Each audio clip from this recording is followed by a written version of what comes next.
Hello students, a very good morning to you all. Today we are going to start with our second topic of double fertilization. It means last class में हम लोगों ने पढ़ा था कि double fertilisation यानी कि flower में जो फर्टिलाइजेशन होता है उसकी इवेंट्स कौन कौन सी हैं, और उसमें से हमने पहला इवेंट कंप्लीट कर लिया था, that was pollen pistil interaction. तो अब स्टार्ट करते हैं हमारा सेकेंड इवेंट. ओके, तो आपको पिछले क्लास में मैंने बता दिया था कि हमारा जो डबल फर्टिलाइजेशन फ्लावर में होता है उसको कुछ इवेंट्स में कंप्लीट किया जाता है ना. उसमें कुछ इवेंट्स हैं जो पार्टिसिपेट करते हैं. तो पहला इवेंट आप देख चुके हैं किस तरह से पॉलन ग्रेन जो है वो पिस्टल तक पहुंच जाता है. This is known as pollen pistil interaction. अब बारी है हमारे सेकेंड इवेंट की, that is entry of pollen tube. Entry of pollen tube into style. ठीक है, तो अब हम ये देखने वाले हैं कि स्टाइल में पॉलन ट्यूब की एंट्री किस तरह से होती है. तो entry of pollen tube into style. तो लास्ट क्लास में हमने देखा था, this is one pistol I am drawing. ये आपका एक वन पिस्टल हो गया. आपने देखा था कि पॉलन ग्रेन अब यहां तक पहुंच चुका है. Pollen grain has reached till pistol, यानी कि पॉलन पिस्टल इंटरेक्शन हो चुकी थी. अब बारी है कि पॉलन ट्यूब फॉर्म करे और वो स्टाइल से होता हुआ स्टाइल पार्ट को क्रॉस करने वाला है. यानी कि जब तक पॉलन ट्यूब नहीं फॉर्म होगी तब तक पॉलन ग्रेन फीमेल के ओवरी तक पहुंच नहीं सकता है ना. तो हमें क्या देखना है कि entry of pollen tube into style, ये हमारा सेकेंड इवेंट है. तो यहां पर मैं आपको बता दूं, this part is known as style. ये पार्ट जो होता है इसको हम क्या कहते हैं, स्टाइल कहते हैं. स्टाइल जो होती है वो दो तरह की हो सकती है. First of all we have to go with the types of style. एक स्टाइल होती है जो हॉलो होती है और दूसरी स्टाइल जो होती है वो सॉलिड होती है. यानी कि एक हॉलो जिसमें बहुत थिन पैरेन्काइमा होता है. For example suppose this is hollow style. तो यहाँ पे पैरेन्काइमा सेल जो होगा वो काफी थिन होता है. This is thin parenchyma. ठीक है, यहाँ पे पैरेन्काइमा जो होता है ये काफी थिन होता है. तो अगर पैरेन्काइमा थिन होगा तो पॉलन ट्यूब आसानी से फॉर्म कर जाएगा. You can see here pollen tube will form easily.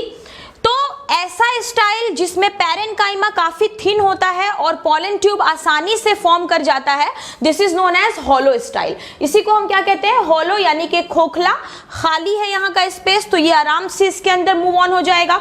लेकिन सॉलिड स्टाइल हम किसको कहते हैं वो आप देख सकते हैं. For example I am drawing another diagram for you. This is our pistil and if we are talking about style, तो सॉलिड स्टाइल जो होता है वो किस तरह का होता है देख लीजिए. इसके अंदर जो पैरेन्काइमा होती है ये काफी थिक होती है, यानी कि it is completely filled with a thick parenchymatous cell. इसके अंदर ये कंप्लीटली फिल्ड अप किया हुआ है. अब यहां से पॉलन ग्रेन को पॉलन ट्यूब बनाने में थोड़ी कॉम्प्लिकेशंस तो आएगी कंपेयर टू दिस. ये हॉलो है तो पॉलन ट्यूब आसानी से बन चुका है, लेकिन यहां पर ये सॉलिड स्टाइल है. तो यहाँ पर क्या कंडीशन होती है, यहाँ पर पॉलन ट्यूब जब बनता है तो ये जितने भी पैरेन्काइमा सेल है ये इसको प्रेस करता है, काफी जोर से इसको प्रेस करता है. सपोज कि ये ऊपर से पॉलन ट्यूब जब आ रही है तो प्रेस करते हुए ये पॉलन ट्यूब अंदर की तरफ चली तो जाती है, लेकिन अंदर की तरफ जाने के बाद वापस जो इसके अंदर पॉलन ग्रेन्स मूव करते हैं, सपोज ये जो पॉलन ग्रेन्स अंदर आ रहे हैं पॉलन ट्यूब से, इनके बैक फ्लो का चांसेस होता है.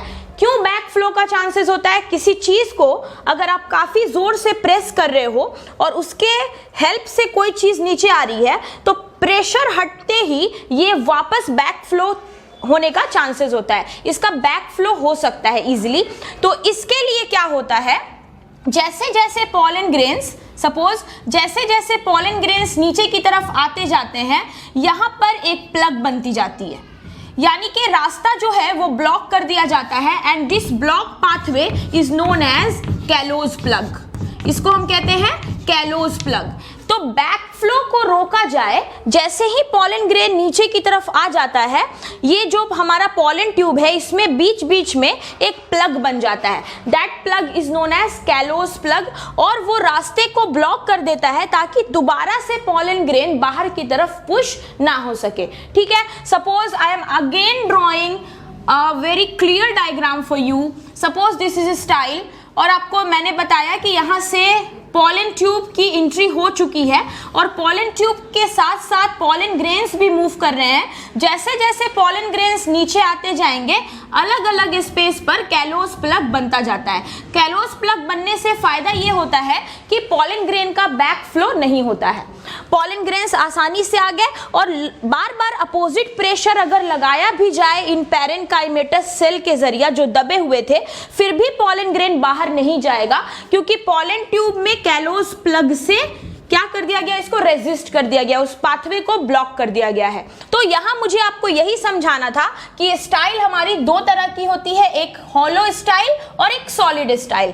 डिफरेंस क्या है भाई? तो डिफरेंस ये है कि हॉलो स्टाइल में पॉलन ट्यूब आसानी से अंदर आता है और इसमें पॉलन ग्रेन्स जो होते हैं वो धीरे धीरे आसानी से मूव करते हैं। This is our first pollen, you can see here, this is our first pollen and this is our second pollen।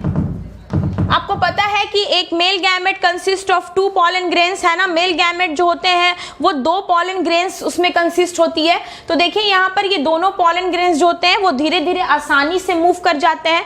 और दूसरा केस क्या है कि जब हमारा पॉलन ग्रेन इस सॉलिड स्टाइल से मूव कर रहा है, तब प्रेशर को वापस जाने से रोकने के लिए कैलोस प्लग बन जाती है और आसानी से पॉलन ग्रेन नीचे की तरफ मूव कर जाता है। तो ये थी हमारी second step, that is entry of pollen tube into style. इसमें आपको बस 2 बातें लिखनी है। पॉलन ट्यूब जो है वो स्टाइल में किस तरह से मूव करते हैं, तो 2 रास्ते से, हॉलो एंड सॉलिड। तो ये था हमारा second point, that is entry of pollen tube into style. इसमें आप सिंपल पॉइंट्स बना सकते हो, जैसे आप पॉइंट्स लिख सकते हो कि inside style pollen tube moves with 2 pathways, one is hollow and another is solid। pollen grains या pollen tubes जो होते हैं वो स्टाइल में 2 रास्ते से जाते हैं, एक hollow और एक solid स्टाइल होती है। ठीक है, बाकी सारी बातें आपको डिस्कस कर दी गई है। solid स्टाइल जो होते हैं उसमें कैलोस प्लग होता है, बन जाता है, जो pollen grain के बैक फ्लो को रोक लेता है, और जब ये hollow है तो फिर कोई इश्यूज ही नहीं है। तो स्टाइल तो क्रॉस हो गया। अब स्टाइल की जर्नी यहां तक थी। अब इसके बाद आप जो स्पेस देख रहे हैं ये है ओवरी।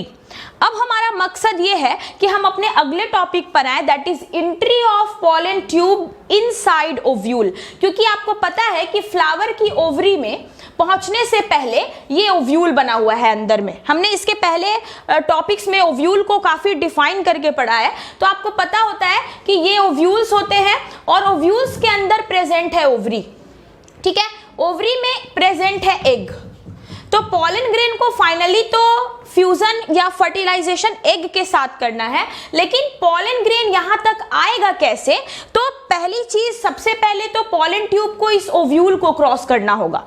तो पॉलन ट्यूब जैसे ओव्यूल के थ्रू इंटर कर जाएगा, उसके बाद ही ये ओवरी तक पहुंच सकता है और तभी होगा फर्टिलाइजेशन प्रोसेस। ओके, तो आते हैं अपने अगले स्टेप पर, that is entry of pollen tube inside ovule. अब ओव्यूल में जाने का इसका क्या रास्ता होता है? Okay, let's have our third step now for the double fertilisation event. Okay students, now we are going to start with our third topic, that is entry of pollen tube into ovule। अब हमें ये देखना है कि ovule यानी कि बीजांड जिसको कहते हैं, उसमें किस तरह से इंटर करता है हमारा पॉलन ट्यूब। ठीक है, देखिए मैंने आपके लिए एक डायग्राम ड्रॉ किया, this is our pollen tube. अब आपको यहाँ पे दिख रहा होगा कि ये जो साइट है ओव्यूल की, दिस साइट इज क्लोज। ठीक है, ये क्लोज साइड है and this side is known as chalazal end. इसको हम क्या कहते हैं? It is known as chalazal end. ठीक है, और इस इंड की तरफ प्रेजेंट होता है एंटीपोडल सेल। ये जो आप अंदर में देख रहे हैं 1 2 3, दिस इज एंटीपोडल सेल, है ना। उसके बाद चूंकि ये इंड तो क्लोज है, अब नेक्स्ट इंड पे आती हूं मैं। दिस पार्ट यानी कि जो ये मिडिल पार्ट है, एक हो गया अपर इंड जो कि क्लोज है ओव्यूल का, इसको कहते हैं कैलेजल इंड। लेकिन जब हम इधर से डायरेक्शन लेते हुए आएंगे तो यहाँ पे भी क्लोजनेस है, ये भी इंड बंद है। ये जो बीच का पार्ट है पूरा, ये भी क्लोज है and this particular part is known as integument. It is known as integument of ovule, इसको हम लोग इंटीग्यूमेंट कहते हैं। लेकिन इसी ओव्यूल में अगर आप देखते हुए आओ तो नीचे का जो पार्ट है या लोअर पार्ट जो है ये ओपन पार्ट है, यहां से ये पार्ट क्या है, खुला हुआ है। This end which is open is known as micropyle end, it is known as micropyle end, इसको हम लोग माइक्रोपाइल एंड कहते हैं। तो आप देख रहे हैं यहां पर कि एक पॉलन ट्यूब को तीन तरफ से रास्ता मिल सकता है कि वो इंटर कर सकता है।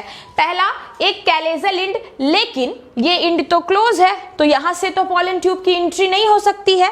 और अगर इन केस ये एंड टूट भी गया फिर भी यहां पर एक बैरियर बना हुआ है, दैट इज एंटीपोडल सेल, ये एक रुकावट पैदा कर सकता है, ठीक है।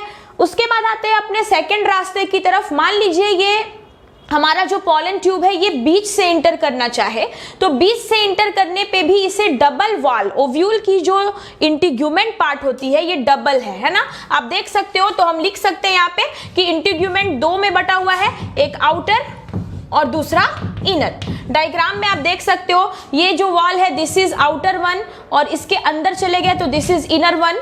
तो यहाँ पे आउटर और इनर ये दो में डिवाइडेड है। तो पॉलन ट्यूब को इस दोनों वॉल को क्या करना पड़ेगा, डैमेज करना पड़ेगा, डिजेनरेट करना पड़ेगा, तो ही इसकी एंट्री यहाँ से होगी। तो ये भी हमारे लिए सही प्रोसेस नहीं हुआ क्योंकि यहाँ पे लॉस होने का चांसेस है। अब बचा तीसरा रास्ता जो कि स्ट्रेट है और यहाँ पे रास्ता खुला हुआ है, ठीक है। आप देख सकते हैं ये ओपन प्लेस है, यहां से आराम से पॉलन ट्यूब अंदर चला जाएगा।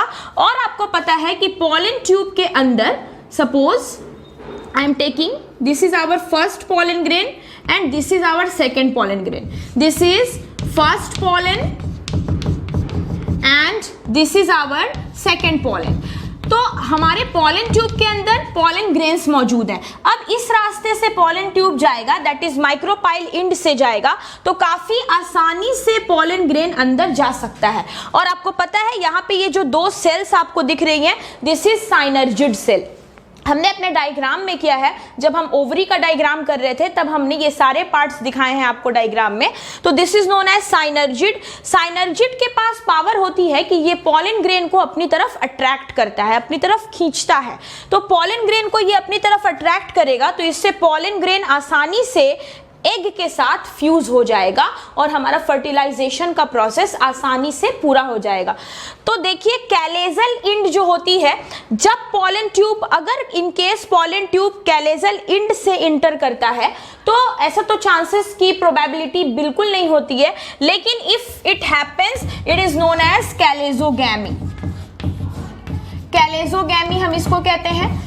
अगर पॉलन ट्यूब किसी फ्लावर का पॉलन ट्यूब बीच से इंटर कर जाए, सारे वॉल्स को तोड़ दे, यानी कि इंटीग्यूमेंट से अगर इंटर कर जाता है इन केस, तो इसको हम कहते हैं mesogamy. It is known as mesogamy. लेकिन मैक्सिमम 99% एंजियोस्पर्म्स में क्या होता है कि पॉलन ट्यूब जो होता है वो माइक्रोपाइल एंड से ही इंटर करता है। माइक्रोपाइल एंड से इंटर करने की वजह क्या बताई मैंने कि एक तो यहाँ पर कोई बैरियर नहीं है, पूरा खुला हुआ है ओव्यूल, नंबर वन। दूसरा यहाँ पे साइनर्जिड प्रेजेंट है जो पॉलन ग्रेन को अपनी ओर अट्रैक्ट कर लेता है और आसानी से पॉलन ग्रेन एग के साथ क्या होते हैं, फ्यूज हो जाते हैं। ओके, तो यानी कि माइक्रोपाइल एंड से जब इंटर करता है then the process is known as porogamy. तो ये आपका एक बोर्ड मॉडल ऑब्जेक्टिव क्वेश्चन भी हो सकता है कि entry of pollen tube inside ovary takes place with, आपके ऑप्शंस हो सकते हैं मेसोगैमी, आपके ऑप्शंस हो सकते हैं कैलेजोगैमी या फिर प्रोगैमी। अदरवाइज अगर ये इंड बेसिस पर क्वेश्चन करते हैं तो आपका हो सकता है कैलेजल इंड से इंटर करता है या फिर इंटीग्यूमेंट से या फिर माइक्रोपाइल से या ऑल ऑफ दीज या none of these, anything can happen. तो आप बता सकते हो कि पॉलन ट्यूब हमेशा ओवरी के अंदर, ओव्यूल के अंदर इंटर करता है by the help of micropyle and. तो यहाँ पर हमें ये बता देना चाहिए कि एंट्री जो होती है पॉलन ट्यूब की ओव्यूल में वो किस एंड से होती है, माइक्रोपाइल एंड से होती है। ठीक है, ये हमारा थर्ड स्टेप हमने पूरा किया कि माइक्रोपाइल एंड की मदद से ही पॉलन ट्यूब जो है वो ओव्यूल के अंदर इंटर करेगा। अब ओव्यूल तक बात आ चुकी है, अब आसानी से आप ये भी देख चुके हो कि इसकी एंट्री कहाँ हो जाएगी, ओवरी के अंदर हो जाएगी। अब पॉलन ग्रेन्स आसानी से फर्टिलाइजेशन के लिए तैयार होंगे। तो आते हैं अपने अगले स्टेप पर, that is entry of pollen grains inside ovary. अब सवाल सिर्फ इतना है कि अब ये पॉलन ग्रेन्स ओवरी के अंदर इंटर कर जाए और हो जाए हमारा प्रोसेस डबल फर्टिलाइजेशन का पूरा। ओके, तो let's have a look on our next part, that is entry of pollen grain inside ovary. अब ओवरी के अंदर जाकर पॉलन ग्रेन क्या करने वाला है, we will see that in a short while. Okay, now we are going to have our next part, that is entry of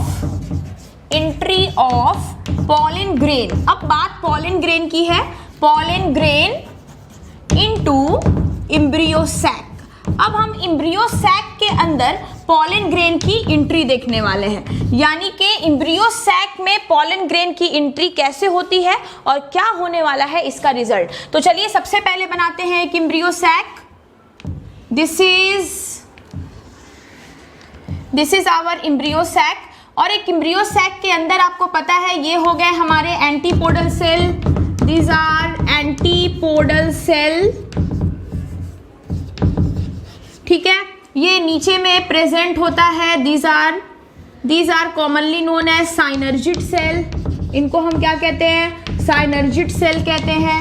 उसके बाद बारी है एक एग की, this is egg और ओवम वी कैन से, और यहाँ पर प्रेजेंट होता है पोलर न्यूक्लियाई, ठीक है। This consist of polar nuclei, ठीक है। अब पोलर न्यूक्लियाई तक आप समझ चुके हैं। अब आपको ये पता है कि यहाँ से पोलन ट्यूब की एंट्री हो चुकी है जिसमें प्रेजेंट है पोलन ग्रेन, ठीक है। पोलन ट्यूब की एंट्री ओव्यूल के अंदर हो चुकी है। अब सवाल है कि पोलन ग्रेन जो है वो एक एक करके एम्ब्रियो सैक के अंदर जाए। तो this is our first pollen and this is our second pollen, ठीक है। ये हमारे दो पोलन हो गए, फर्स्ट एंड सेकेंड। अब देखिए सबसे पहले हम बात करेंगे इवेंट की, यहीं पर इस कॉन्सेप्ट को हम क्लियर करेंगे। इसको हम लोग, आपको पता है कि फ्लावर में डबल फर्टिलाइजेशन होता है, तो सबसे पहले हम बात करते हैं फर्स्ट फर्टिलाइजेशन की। पहला फर्टिलाइजेशन जो है वो कैसे होता है और किसके बीच में होता है। तो जब हम फर्स्ट फर्टिलाइजेशन की बात करते हैं तो देखिए ये pollen grain, this is first pollen grain and this is your egg cell. तो यहाँ पे हमने मेंशन कर दिया है। तो पहला पोलन ग्रेन जो है यानी कि फर्स्ट पोलन ग्रेन, इसका फ्यूजन हो जाता है एग के साथ। किसके साथ फ्यूज हो जाएगा ये, एग के साथ, यानी कि first pollen grain fuses with egg. ये इवेंट जो होता है इसी को हम लोग कहते हैं दिस इवेंट। ये जो प्रोसेस होगी यहाँ पे आप देख रहे हैं क्या हो रहा है, ये हो रहा है आपका सिनगैमी। इसको हम क्या कहते हैं, it is known as syngamy. और इस सिनगैमी का रिजल्ट क्या होता है, व्हाट इज द रिजल्ट, तो रिजल्ट मिलेगा हमें zygote. Our result will be zygote. अब आपको पता है pollen grain is haploid, egg is haploid, then of course zygote will be diploid। तो फर्स्ट फर्टिलाइजेशन आपने देखा किसके बीच में हुआ, फर्स्ट पोलन ग्रेन जिसको साइनर्जिड ने अंदर की तरफ अट्रैक्ट करके अंदर की तरफ बुला लिया, और फर्स्ट पोलन ग्रेन तुरंत फर्टिलाइज हो जाता है किसके साथ, एग के साथ। और जैसे ही फर्स्ट पोलन ग्रेन और एग के बीच में होती है फर्टिलाइजेशन, जाइगोट बन जाता है और इस प्रोसेस को हम कहते हैं सिनगैमी। Okay done. अब सवाल है हमारे सेकेंड पोलन ग्रेन का। ये सेकेंड पोलन ग्रेन का फ्यूजन किसके साथ होता है। यहाँ पर एक छोटा सा चेंज मैं आपको बता दूं, जैसे ही पोलन ट्यूब एम्ब्रियो सैक तक पहुंच जाता है, हमारे ये जो दो पोलर न्यूक्लियाई हैं ये आपस में फ्यूज कर जाते हैं, ठीक है। फिर से आप ध्यान देंगे, जैसे ही हमारा पोलन ट्यूब एम्ब्रियो सैक तक पहुंचता है, यानी कि फर्टिलाइजेशन का टाइम नजदीक आ जाता है, हमारे ये दोनों पोलर न्यूक्लियाई एक साथ फ्यूज हो जाते हैं। हम जिनको पोलर न्यूक्लियाई कह रहे थे, अब ये क्या होते हैं, फ्यूज हो जाते हैं। फ्यूज होकर कि ये कॉम्बाइन होकर एक बड़ा सा सेल फॉर्म कर देते हैं। और अब जो ये पोलर न्यूक्लियाई दो अलग अलग थे तो पोलर न्यूक्लियाई कहलाते थे, क्योंकि अब ये एक साथ फ्यूज हो चुके हैं तो इसलिए हम इनको कहते हैं central cell. It is now known as central cell.